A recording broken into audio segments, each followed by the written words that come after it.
Everybody और आपका आज की वीडियो में स्वागत है। आज की वीडियो स्टार्ट करने से पहले मैं बताना चाहूंगी कि कल हम लोग क्यों एब्सेंट थे और उसकी रीजन ये थी कि पावर कट का इशू हो रहा था, बहुत ज्यादा लोड शेडिंग हो रही थी और मैं बहुत ज्यादा इरिटेट भी हो गई थी। बट ये है कि उम्मीद करते हैं कि भाई ईद अच्छे से गुजर जाए। सही बात है। पता नहीं क्या प्रॉब्लम चल रही है कि बहुत ज्यादा हम लोगों को पावर कट फेस करना पड़ा बिल्कुल।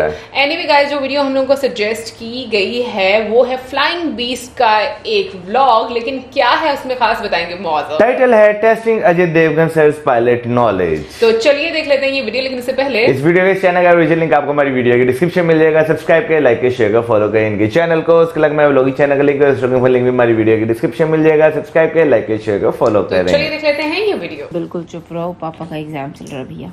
पापा ने तो पन्ने भर दिए बहुत सारे भाई। दिखा तो दो कितने पन्ने भरे हैं। अरे डिस्टर्ब ना करो भाई। अभी अपलोड करोगे इनको? हाँ ये देखो जरा। कितने क्वेश्चन करे हैं? 5 6 में से 4 करने हैं। ये देखो 4 करने कर लिए 4। अरे भैया इतना इंजीनियरिंग में नहीं लिखा जितना लिख चुका हूँ मैं। लेकिन 4 हो गए। आते थे लास्ट है आते थे हाँ। आते थे पापा को भाई। For some reason I thought कि डिस्टर्ब ना करो भाई।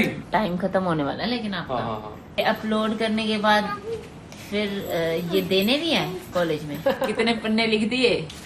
कितने हो गए भाई? बहुत पन्ने पेज दिए मेरे को तो लग रहा है कम लिख। बहुत पन्ने पेज में जिंदगी इतना मैंने इंजीनियरिंग में नहीं लिखा हुआ। चलो बोलो जय माता दी। सबमिट जय माता दी। पास हो जाना भाई। कर रहा हूँ। ठीक है। यार do you want to revise? तो मैंने 6 क्वेश्चन में से 4 करने थे। मैंने क्वेश्चन नंबर 1, 2, 3 और 5 किया है। कह रहे do you want to modify? मैं 10 बजे से बैठा हूँ, 10 बजे से अभी 3 बजने वाला है।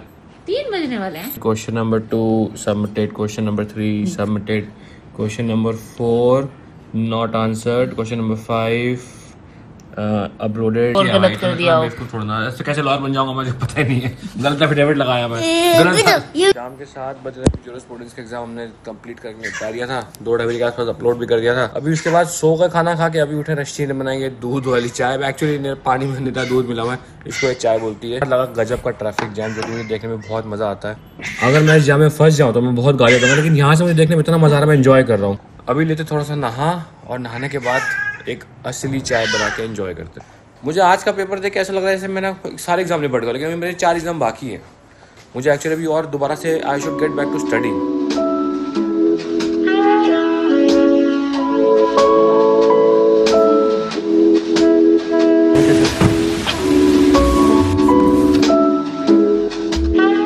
तो आज हम जा रहे हैं अजय देवगन सर से मिलने। मैं और गौरव इस गाड़ी में, ऋषि और आंटी दूसरी गाड़ी में। तो इनका व्लॉग करने का मन नहीं कर रहा है क्योंकि कल इनका पेपर है। उसकी राम राम राम राम राम राम। इसमें एक केस था, एक आदमी ने अपनी ज़मीन बेच दी और उससे 50,000 मॉर्गेज रख के 50,000 रुपये लोन लिया उसने। 26% इंटरेस्ट पे लोन लिया उसने, आज से 15-20 साल पहले। और जब 10 साल बाद 6,50,000 हो गया वो फिर कोर्ट में गया। वो तो ये हो गया कि उसने जो मॉर्गेज के टर्म्स थे वो गलत थे, तो पूरी डीडी कैंसिल हो गई, अदरवाइज देना पड़ता। तो ऐसे ना गरीब लोग बहुत उठा लेते पैसे। मैं जानता हूँ कुछ भी लखनऊ में मेरे को 1-2 लोग मिले, भाई बहुत महंगे इंटरेस्ट पे पैसा उठाते हैं लोग यार। जैसे बेटी की शादी करेंगे, 50,000 रुपये चाहिए, 20% पे 25% ले लेंगे पैसा। उनको पता होता नहीं है 25% का मतलब क्या है। 5 साल तक चुका नहीं पाएंगे, फिर लाखों में देते रहते हैं, वो मर जाते हैं, बोझ में मर जाते हैं। तो कहता हूँ 50-60 हज़ार रुपये के लिए जो मॉर्गेज या गिरवी लगता है ना, जमीन अपनी पूरी हड़प लेते हैं। हम लोग पहुंच चुके हैं अभी सन एंड सैंड जूहू में। यहाँ पे एक शूट करेंगे अली सर के साथ। मेरा बच्चा मम्मा।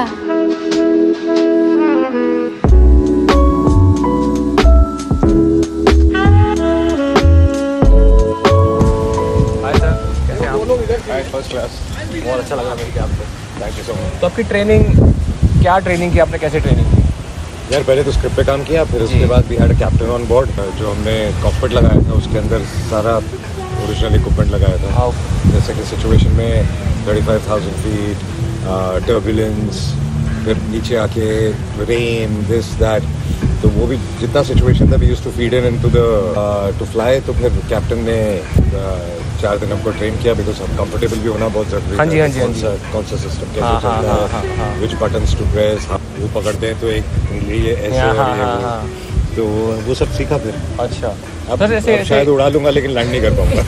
लेकिन जैसे मतलब जैसे कोई भी जैसे पायलट एस्पिरेंट्स होते हैं ना, जब तक वो कैप्टन नहीं बने होते उनको हमेशा क्या कहते हैं ऐसे सपने आते हैं यार काश ऐसा हो कि एक दिन दोनों कैप्टन फेल हो जाए, उनको मतलब कुछ हो गया कॉकपिट में, क्रू आए, अरे कोई पैसेंजर है जो जहाज उड़ा सकता है, फिर मैं अपना हाथ खड़ा करूँ, भाग के जाऊँ, अगले दिन न्यूज़पेपर में सारा है, बड़ा उड़ा लेंगे अभी अगर इमरजेंसी हो गई, क्रू आई, कोई एनीबॉडी उड़ा लूंगा, लैंड नहीं कर पाऊंगा। सर जैसे आपने फिल्म में है कि लो विजिबिलिटी थी, आपने बहुत सारी लैंडिंग अटेम्प्ट की, तो हमेशा ना पायलट फटीग एक फैक्टर होता है जो लोग काउंट नहीं करते। तो फर्स्ट लैंडिंग होते फटीग नहीं होते, दूसरी लैंडिंग नहीं हुई प्रेशर, तीसरी लैंडिंग नहीं हुई, तो आप तो 7वीं 8वीं लैंडिंग अगर आप करते हो तो क्या प्रेशर होता होगा आपके ऊपर? बिल्कुल, मतलब काम करते वक्त मुझे लगा कि कई बार कॉकपिट के अंदर कितने कितने इश्यूज होते हैं और क्या क्या स्ट्रेस होते हैं जो वो पीछे बता नहीं सकते। I can really imagine. तो मेरे साथ एक केस हुआ था, लाइक बीच में ना एक सिस्टम की फॉल्ट आ गई थी, तो जो कार्गो डोर होता है ना वो हमेशा उसकी वार्निंग दे रहा था, वो and it was a fake warning. तो बुक्स क्या कहती हैं कि वो जब वार्निंग आए तो रिजेक्ट टेक ऑफ करना है आपने। अब वो वार्निंग आए जाए काफ़ी, हर 15 दिन में एक वार्निंग आ जाए, अब लोग रिजेक्ट मारे जाएं, अब रिजेक्ट मारे तो it is cost to company. Company ने सर्कुलर निकाला कि नहीं वो फेक वार्निंग है, आप कंटिन्यू करो। एक बार वो रियल वार्निंग आ गई। हाँ, तो वही ना, मैं वही कहना चाह रहा हूँ कि यार पायलट्स के सर पे तलवार हमेशा अटकी रहती है। इधर करेंगे तो सेफ्टी, इधर करेंगे तो कॉस्ट टू कंपनी, इधर जाएंगे तो पैसेंजर है, पीछे जाएंगे तो मतलब तो अब जब आप फ्लाई करोगे नेक्स्ट टाइम तो आपको मतलब क्या पर्सपेक्टिव में चेंज रहेगा। अभी तो आप एज अ पैसेंजर फ्लाई करते थे, तब आपने पायलट भी की लाइफ भी जी ली। तो ये जो चीज़ें आपने बताई ना, ये सब फिल्म में है ये प्रेशर फ्रॉम द कंपनी और बाकी सारी चीज़ें, ये सारा कुछ फिल्म में है। जब आई डोंट नो, बट ये होगा कि ज़रूर आगे एक कैप्टन है जो पता नहीं इसको क्या सोच रहा होगा। और एक उससे पहले एक चीज़ हुआ था मूवी में, एक और सीन है कि आप इंक्वायरी बोर्ड के सामने जाते हैं, अपने केस को एक्सप्लेन करते हैं। तो मतलब यूजुअली ऐसे एविएशन में बोलते हैं कि अगर कोई अनफॉर्चुनेट इंसिडेंट हो जाए and pilot is no more, blame it on the pilot. वो तो मेरी फिल्म का डायलॉग है। अच्छा, डायलॉग है ये? फिल्म में डायलॉग है वेरी नाइस कि अगर पायलट बच गया तो पायलट पे ब्लेम डाल दो, और अगर मर गया तो पायलट को ब्लेम तो करना है ही। तो सर हमारी रियल लाइफ में भी, इससे मैं भी पायलट हूँ, मेरी वाइफ भी पायलट है, मैं रियल लाइफ में भी हुआ था एक बार 2020 में, जस्ट कोविड के पहले। तो आई टुक अ कॉज, क्योंकि ऐसे ही कुछ सेफ्टी के इश्यूज़ थे, तो मैंने कहा कि यार ये इश्यूज़ ना सेफ्टी को हैम्पर करते हैं, बट हाँ अगर आप सेफ्टी बढ़ाओगे तो कॉस्ट भी बढ़ता है कहीं ना कहीं, तो it's a very fine compromise. तो वो केस मैंने लिया and then I stood up for that. अभी उसमें लिटिगेशन में ही है वो केस, तो अभी भी उसमें इंक्वायरी बैठी, ये हुआ, but then I know it's a very difficult thing. Pilot अपने आप को एक्सप्लेन कर ही नहीं सकता, वो ऐसा बीच का वो फंसता है ना बंदा, तो उसको सब लोग आके मारते हैं, लात मारते ही। जैसे लो विजिबिलिटी का एक बड़ा इंटरेस्टिंग केस है। मैं कैलकाटा से दिल्ली आ रहा था, कैट 3 ब्रावो कंडीशंस दिल्ली में, हमें तो पता हम लोग प्रैक्टिस करते हैं, तो मैं जहाज उतार दिया। तो वैसे अगर कुछ ना हो जहाज में ना, तो I am telling you people also, अगर जहाज में कुछ ना हो, सब नॉर्मल जा रहा हो, ठीक है सब कुछ, आप बैठे रहेंगे, सिस्टम ऑटो पायलट काम करता रहेगा।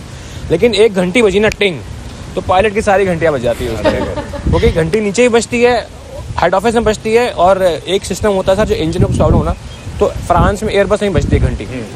तो हम लोग उतार दिए जहाज, हमने 0 विजिबिलिटी में जहाज उतार दिया।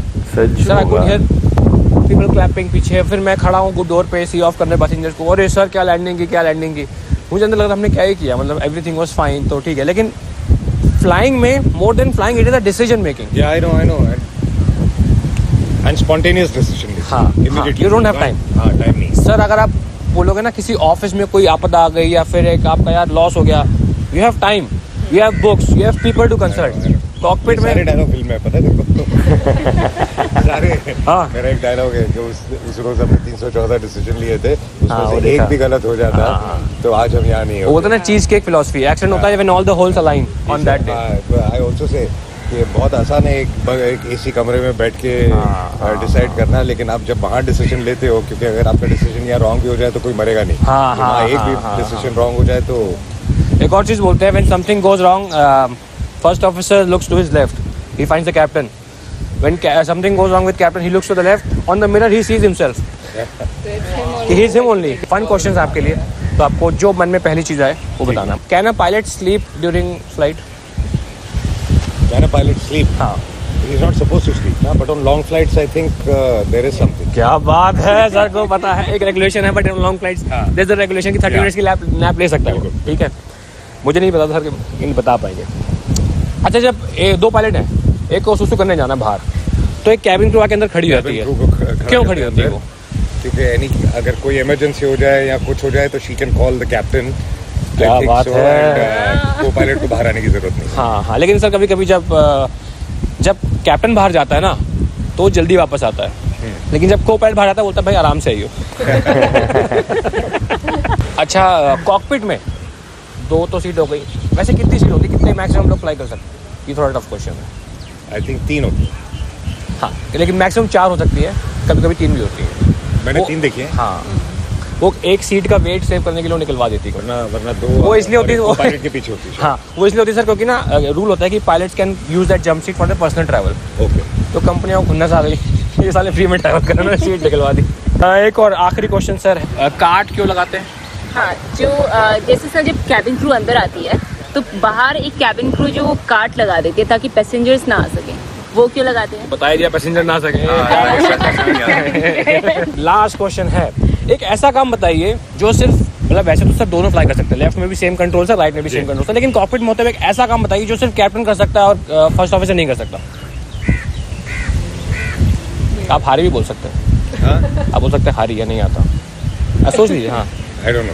क्रू के साथ फ्लर्ट सर, वो कैप्टन के होते हुए सिर्फ कैप्टन नहीं कर सकता, फर्स्ट ऑफिसर नहीं कर सकता।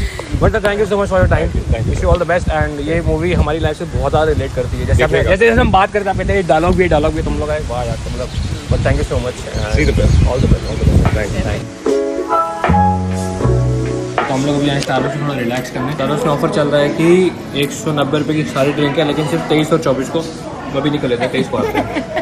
छोड़ यार, मैं अपनी ड्रीम लाइफ जी रहा हूँ गाइस। जब मैं स्कूल में था ना तो दिल्ली में भी सीसीडी में लोग पढ़ते थे, लड़का लड़की आके पढ़ते थे, मैं तो यार सीसीडी में पढ़ाई कैसे होती है, मुझे भी करनी है एक दिन। तो आज वो दिन आ चुका है कि मैं स्टारबक्स में आके पढ़ाई कर रहा हूँ। I used to envy those people जो 200 रुपये की कॉफ़ी लेके 4-4 घंटा बैठे होते हैं, लैपटॉप पे कर रहे हैं काम 4-4 घंटा। मैंने आज पूरे बॉलीवुड की पोल खोल दी, पता है कैसे? देखो, बॉलीवुड में क्या बोलते हैं भाई, लड़की की ना में ही हाँ है, लड़की शर्मा गई तो मतलब रेडी है रिलेशनशिप के लिए, शादी के लिए, बोलते हैं ना। यहाँ क्या लिखा है देखो, Therefore, mere silence cannot be regarded as acceptance. Law कहता है नहीं भाई, अगर वो साइलेंट है तो उसकी नाम में हाँ नहीं है, चुजा मत काटो। पापा की तो आज खूब पढ़ाई हो गई, 2 घंटे यहाँ। अच्छी पढ़ाई बेटा यहाँ पे, इसलिए मैं आप समझा कि लोग स्टारबक्स में आके पढ़ाई क्यों करते हैं, एक कॉफ़ी ले लेंगे 200 रुपये का पढ़ते रहते हैं, कंसंट्रेशन अच्छी बैठती भाई। रिलैक्स भी रहती है, स्टारबक्स में पढ़ते हो। लेकिन स्टारबक्स से केस याद आया, ऐसे अभी एक मैं वेंटी कॉफ़ी लूँ, कुछ लूँ 400 रुपये की अच्छी वाली, एक बंदे ने क्या किया, स्टारबक्स आ गया, वो उसको लगा 400 रुपये की है, उसने ऐप खोली, फूड ऑर्डरिंग ऐप, कूपन वूपन होता है ना उसमें, उससे उसको 200 रुपये की मिली, उसने ऑर्डर किया, वहाँ पे बंदा आ कहता भैया मेरा ही है, लाओ। सही नहीं है? ये चीज़ न्यूज़पेपर में आई थी, एक बंदा था तो उसने पराठे ऑर्डर किए, खड़ा हुआ था, तो आया, फिर जोमेटो वाला आया, पराठे की दुकान पे, पराठे की दुकान, कहता भैया मेरा ही ऑर्डर है ये, इसको डिलीवर करने आना घर, कहता हाँ भैया, कहता चलो, उसके साथ में चला गया, उसके पैसे बच गए ऊबर के। स्कूटर में बैठ के चला गया, ये अच्छा तरीका है। सुनो, वो अपने फुद्दू की जान पे अपना सर पे फुद्दू डाल दिया।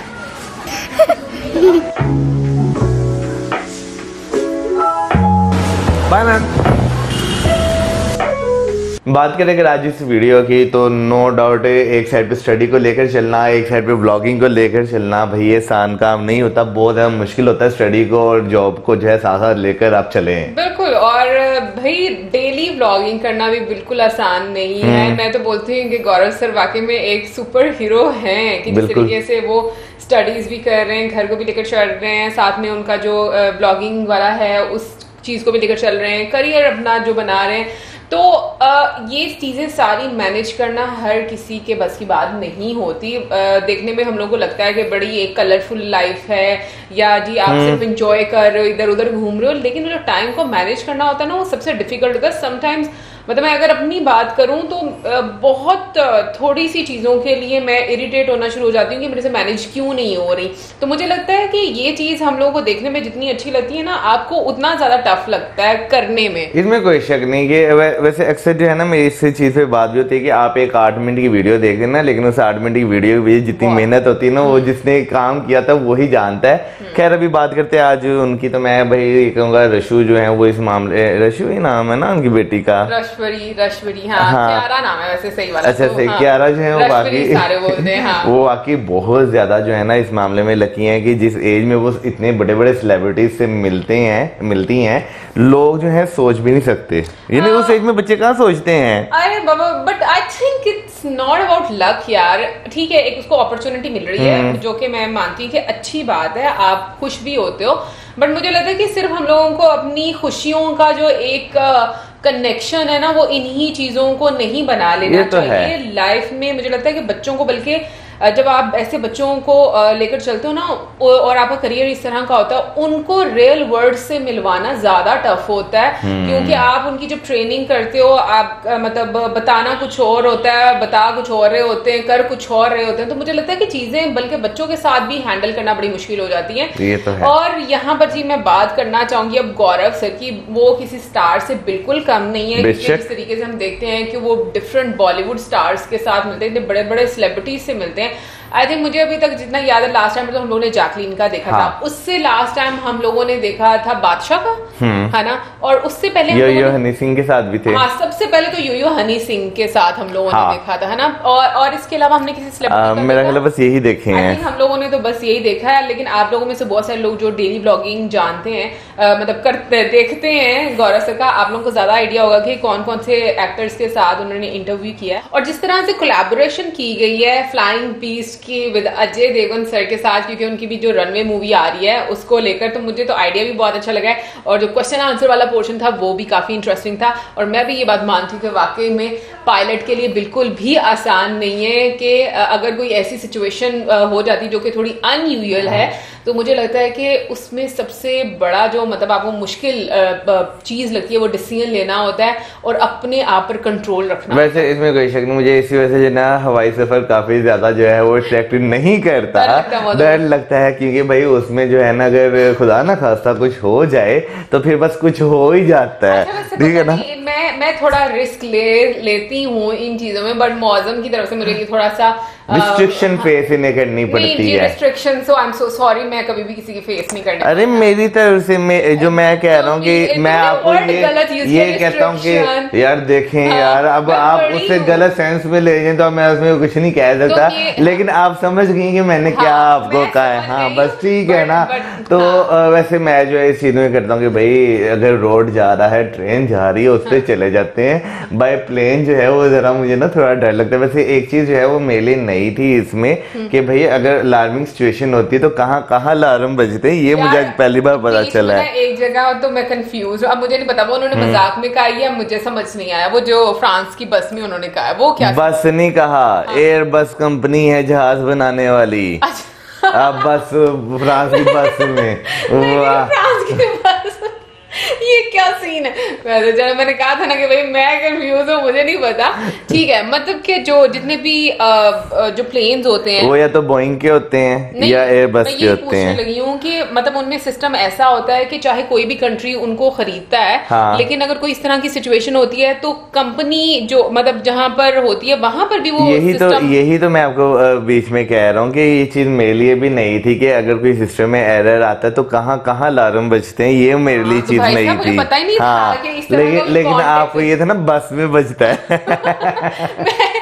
फ्रांस की बस है मौसम, भाई मैं कौन सी स्टडी की हुई हूँ इसके बारे में मुझे नहीं पता, बट हाँ ये वाकई में बहुत ही एक मैं कहूंगी कि एक नई चीज है जो जानने को मिली है।